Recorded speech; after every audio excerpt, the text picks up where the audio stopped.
tokalang coach porque wasa meswato instrument changasan ore pang popain kenuk am insensi wat ko de me irairo me ko ya so bai orang ngelangon me bangkin sapata ta I kosong palman pola kangong yaki raimen romko posonan kapeteman kosiya klenoma me Christ coach nyesata sang mela aga banan kan baur sot ka ba morla kelelo siko so ya chama ka ban lab no kan ka ban morla cara banan ba morla puede ka ide kana anguye uya we puede baik me ben palwaran tu kata en uya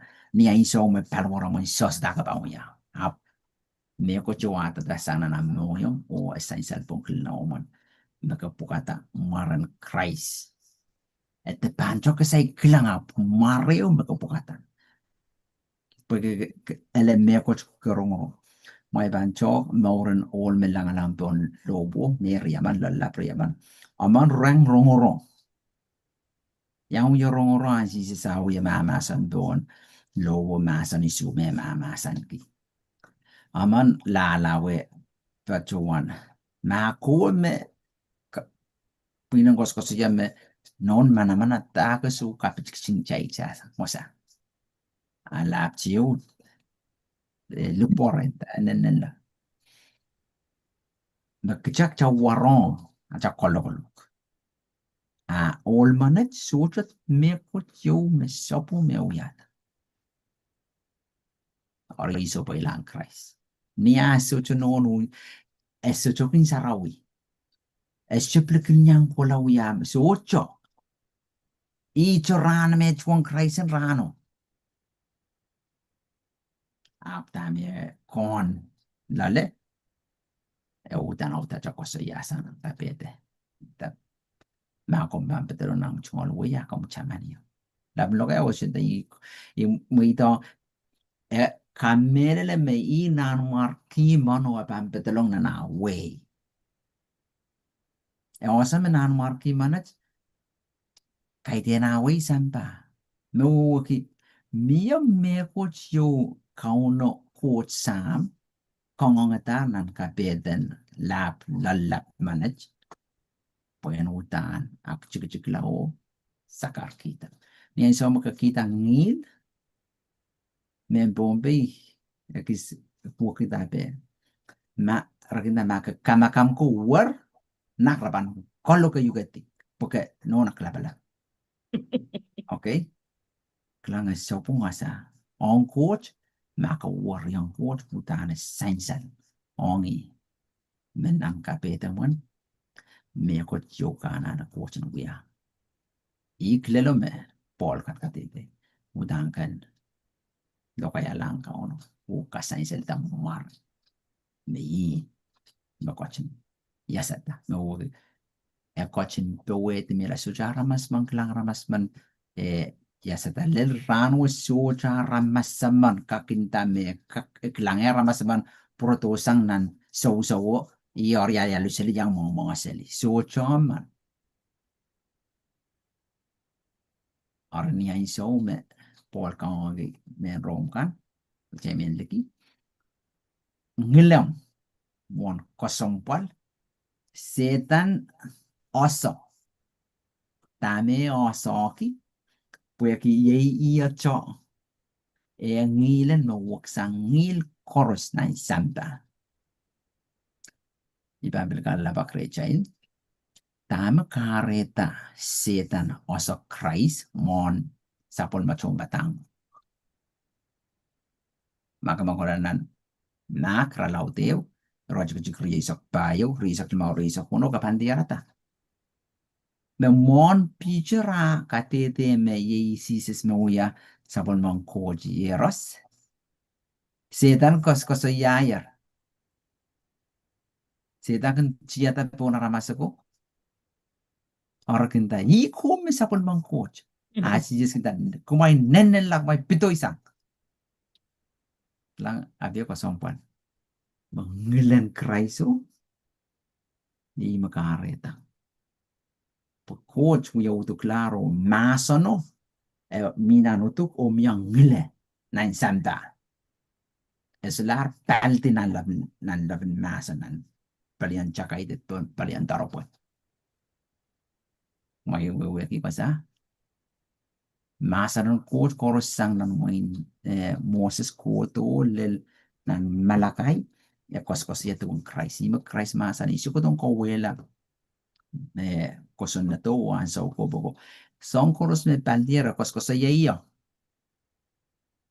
kos ya auta pai pai bang utong kapayata ingoy me kos ya reso sa is ngoy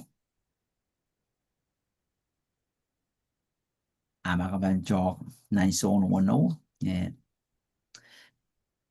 pai sak pai o pachwoti lemay sak pai ka tete me sojo so ko ba man kin me cái này số cố mà coach kinh có trình độ tông cái em cố to rei mas baka mato okay akong gola mas rei si ap cố tong samba ka ban chok wasa kos kosompal yaw mo no wasa i wasa ka te mas ano na so no no bang ka te yang pues ki mas ano y plawa ma ko ti to san nan la ma poson ka i ma Christ mas ani yang chepel kai de kinaramas kin ma or ki chaplaw masan kan makumpulsang tawasan coach. Ori, jalan wewe ke besok ko poko si tan bil ka kosa rong la rail, puede que ara kin to bosa ang coach masan. Jesus ni au ya utukla, di masan coach me maur maur o mokit o miangele o ranu chi kom yo ngoi. Ori isme ka krong cha, setan pueda eban twist ang kosa ikan puen kopro yang puen chok ma mel ko sa takan ninta. Ei kapan tayo ko mo yung Christ mo lai ka na bang ko lai wakit ko to kosong kosong yu i ko den daw ya ke me le ka no ya si este ke uya chen no ya ka pu ye le ke kos kos ya la bang ko to kosong kosong yu la nam pen la malam cho karta kosong pal ka ka me ya ni ngil wan sa maka pang kos yang moran ka na ai so cho ke sin rocho rocho chang pues socho maka minan basa me moran Christ ko pul pul la ya ngayon sa ut ka socho ka tol ni wasa itu aja tengki maka bangko kula tengki rocho rocho jang pano kapan hontar jang pasang angelaman ni yang ay mau kata dia orang Christ itu aja karena ni so ka bangko sa orang Christ wasa memoyong kop cakai repa morong ata puita si tanah jangan la roklan nan pal warrailku esyo mi masliki rokla wasa me ka krolenan me pal wa pui wasa si takeng bil puye oki ya chon to tok nan palukoro na ramasa mil nan papa pui aramas ko sa ikumbayrong la orak mo de pa pi masak aramas na wai bang ko kati de morang Christ mo de pa masak o makapan kati de morang kauno morang ramas utana oima ko isang ni erapichen coach me e coach kion dalong ketenan Jones me ibanta tenan John kauno book ap kapan ibanta kaiten kauno mina kete un monita non program en we ban ban bataka ka kita no outline ap kaiten kapan chungitio ko memorize kete we song kete song no chungita batako memorize pues men eso ma el mío no mai outline yo makapan kilang ko kan chama chama tame ning saraw pang kawit yam mo yo iwas sa makapan nanchong out there kapag so masa ng coach. Poke pa kapag ko kas kasay mo po iki. coach juga saben kapag yo mesucho mina in sabol mo design. Se un coros mo coach kupur kaya un poita katarator krais en kapoyata uya pa coros o paltier ya uya pan kapag no coach kin saben. O ya uya pan kapag no coach sukin saben. O ya o song kapag no coach kin kapantela. Te song kan makengkara kapag kempantala pasapa. Bil masania. Or jelen osa masaran coach o kapag sang ni manamanan masaran coach po manamanan masaran coach ye mga saraw pang kalau kaya akin kecil ni ay so magcebang ng pak coach o ni so may pa cebang ya kapag acelanan koros coach mangia even nung kasong palgi we kila masaran coach mo na cebang paki coach mangia ya karapan cebang paki lang was maron ya karapan cebang paki mangia coach cuma masaran me so choso mia yo utaka magcelanan osola ne an coacha e wong chain e kosong palisang acai mata-mata wo metono acai e mangira ta me cai pampoki so iwa sama me si dang pis gitu a coach mangira cai sana kapaka poki po ya mangira ako yang mas mia wan poron mo ya canga-canga ki ro ai so watch so cai pancana po e mangira intei imur pokren masih so ya pa prestati mungkin open apa yang ay wamparan ko rai aman mo aman senior ang sawo eh mur uang ata orang ay pokre esto mau puinin papa coach abstok kapakapan esto mau ay me bacawan am kamelel men ay kamelel mo hindi ako apalyo men Waktu sewin anda chineo pano kui kosnya bahasa non Christ ama joko lokol peina au ya po desir tang nar son likam dama po likam jorma is no unani ti sangon lama-lama makareta son kosa iko paratasang nan puineo makaitian papa coach apun tang amal am kamel men apa cho học thầy ban ta tong cái mà thằng khai say cái cô là thầy waktu itu sanan molo inda uta lepan la lawe yuma ya tuon semetak mang pangkos kos ya Christ ni usang uya pa aman di wampar pangkos kos ya Christ ni bila usang uya pa apurat pangkos kos ya cha Christ yang mana apa sa wasa sa ulang man para kami ko si tuwa pa na cha lan tuwa cha Muslim mo sono Christian Ranwat. Rosa Christ, ahora se cambia el México, chaman. Ahora ya no, rea mau que si ses. Ahora se cambia el México. Ahora cambia el rosa. Reguta bina ni rai Quran ko.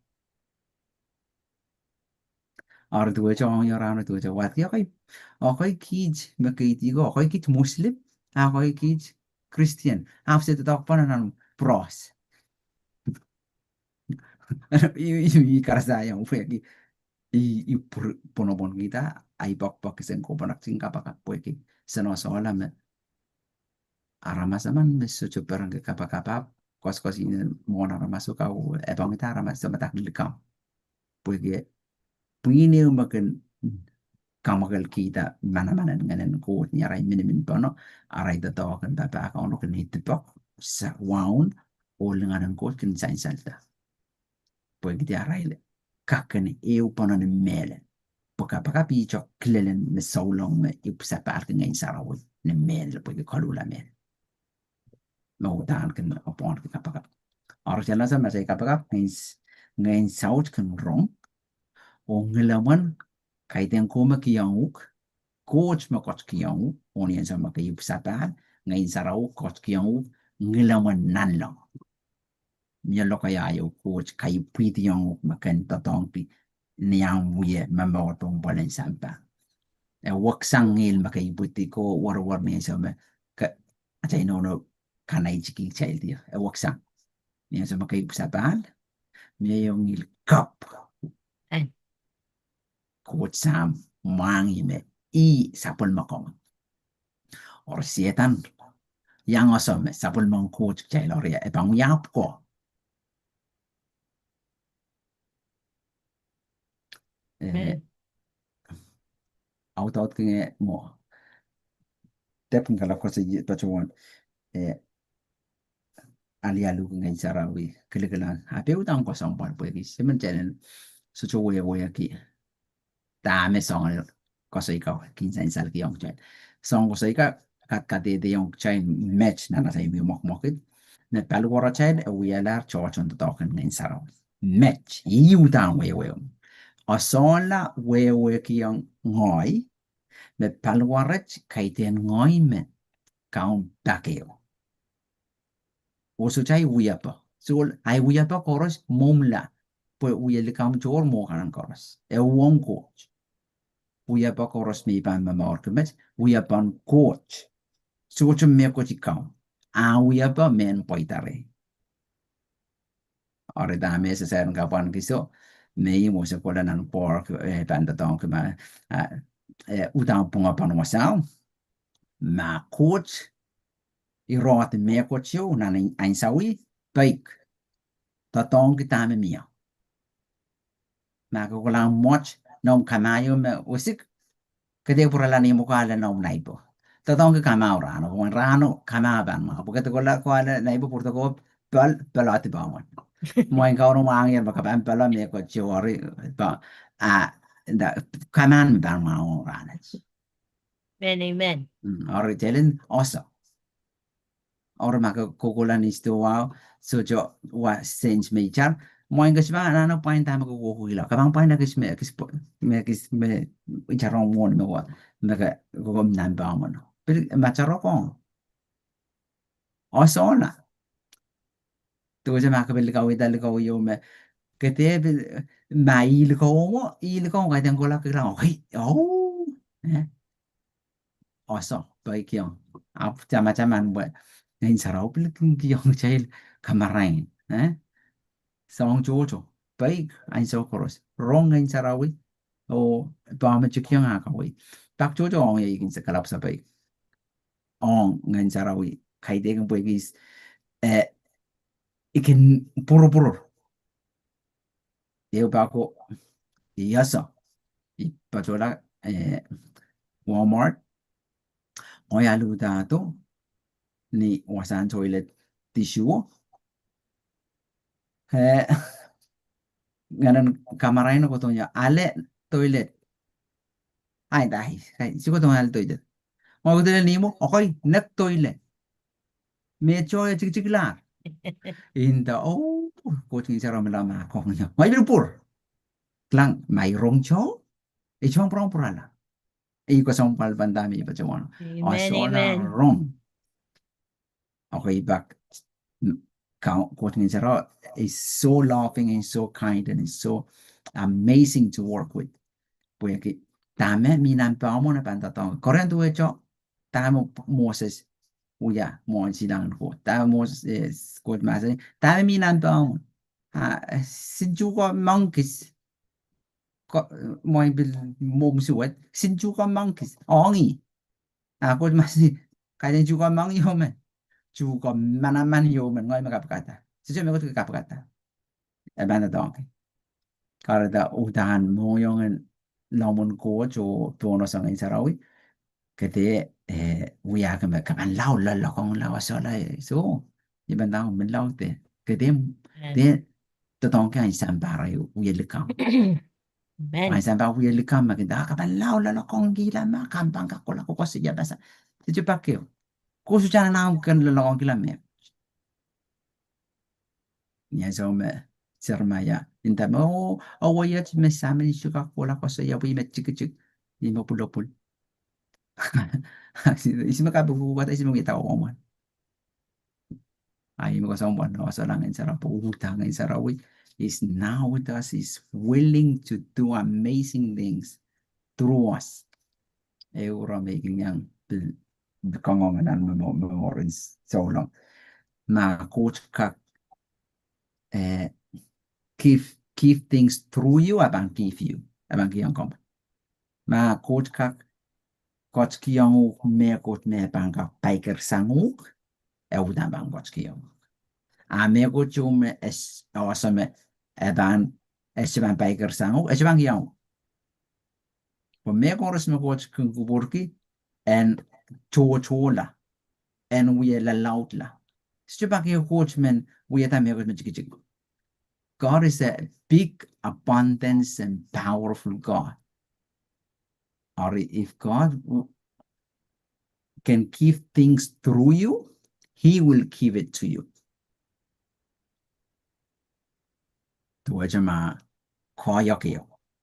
If God can give that talent through you so you can bless others, he will give it to you. Ako yaramas kanya kapag ko imen ang kisong kanya kapag po sa mo yung naramas norok o men alido pueren kapay lo que lap chiyo. Na ya yang em yan isong am yo ro isong ka ya yang em mo nung pum pam sen. E jima leti. Ama pan tao ipan wa pino pin makin sabal ko ipan ko la pukata wai rai la. Utana pang ko rai porque kauno will use achain more and bless others. Porque me vi to la me le chemo poson kan. Open miracles made along copying salete. Awesome. But God is closer to you. Sang chok chok. Hutan men kanasa. Por eso maramasaman can meet young and wasayo me can way rock matamatok. God is closer to you. And he wants to give power through you. How can I use this, Lord? How can I learn from this? What else do you want me to learn from? Or kanangama, liki coach, or chikla. Por me coach ma o lingan o iban pachuan makaparan mimi murisang kisin matok de lokolok de kapal magapa chay banken so katalan. Or say we que me cosa llevan Esther es sainsal.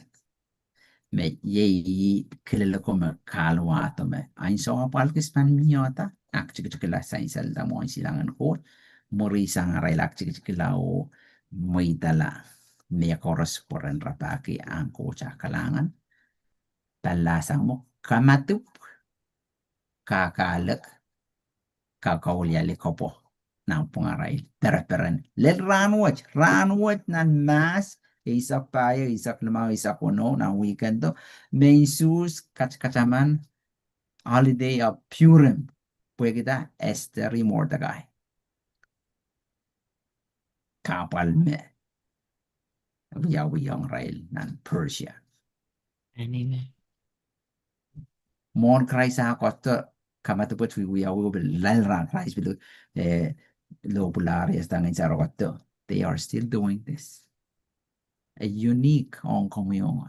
Every victory is a holiday. Why? God walked with you through it. And that's his day for you.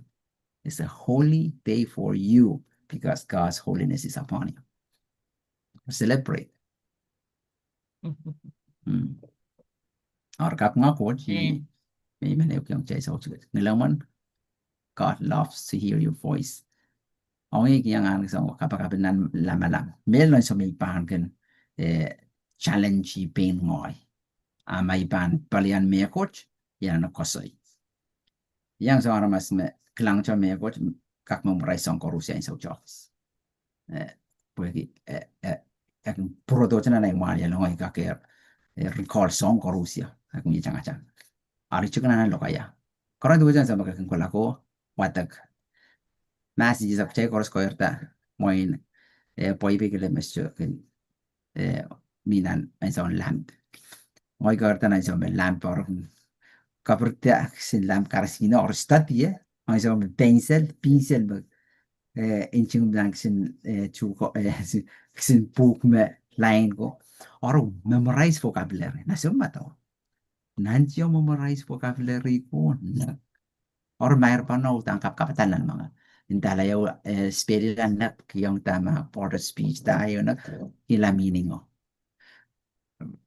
Memorize lang ako nak. Okay, pero tan ninsuran clock tayo din mo. Pag ninsuran making kalap mahali lang ramas hutan. Baba. Memorize lang ako nak. Okay. Kung antes, klong diyong chapi ako po na sa song ko Rusya.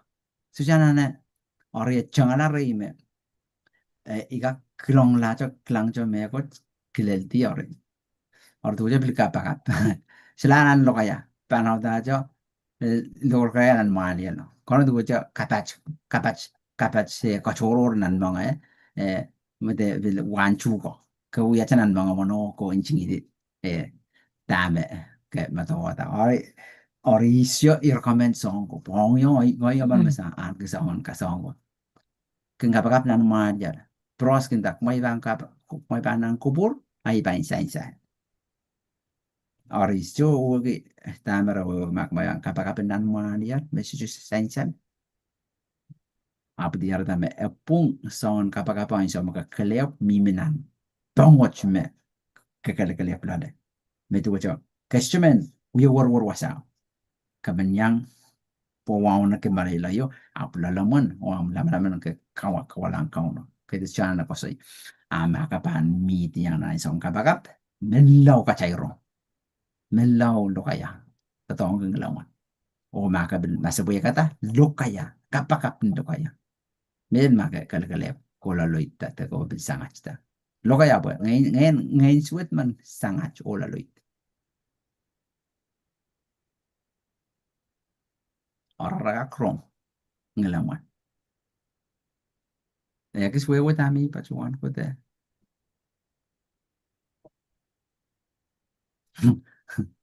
Irompugo me pansa ibi pachuan na kabanan. Son wano paisak payo pachoti.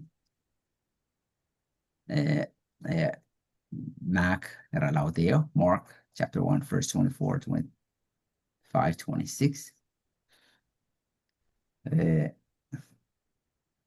Pilgak tianan Mark chapter 5 17 18. Ngayon sauch. Pues adiyo ka songwan. Ngayon sauch ko maginchiyata to naramas ko o sayor me sises sa polman coach. Sa polman cho matango klik lang ewiya mana proses easy. Lao le la iso sises kachori raila pon como se rai kala bakrel. He's me aramas kang kininta kaniya. Amon me asisa mahasanimet sedan ngada ko me sa polman coach. Kakotong koloki kich. Sedan osame sises kotong koloki rai. Así es que no te mueven la muy pito isana ahora raikin pito isa. Met kade de me nan val wara namas si tan bete kemi mi milale. Ahora te va Amen. non que te va non pachong aramas mo koilong kunu kolam la me kabangka kan palian gyam kun kisin mo ngate. Kapa uta chap wailay na si sa uta no mga si kau singen me mi nan mga laba. Ko Alam dito. Kacana face aramas, kapag natin lo kaya ngayon sa ocho ka krong, kacana lang aramas. Okay pa. Tu jam bil bancang po na alat, maka jam po na algo lang aramas. Kau natin nanimoran si sis kaus ngayon mo ya little dera la mano no yung sa kau mo yung mga puy wasa. Kapan kau tak kataralan mo wasa. Hey, that your voice the devil can hear. Amen. Or deba porki, deba suetki. Lalopot. O kami leyong ngin saraw me yang I komen o ngelawan ye ngelen ngin saraw to na ngau mak chon long kan ko sam kin ko por peran kin porque con que sarawi ko aramas punglar mon ko porque am posun sapul mau me para neto ko mungkin baik yang cuma peta ko masan kan ori imin man kaira la mami yorong kalapak Mm. amanaman tan muy da chong manam damat mai chay pan tao tao ko kalangan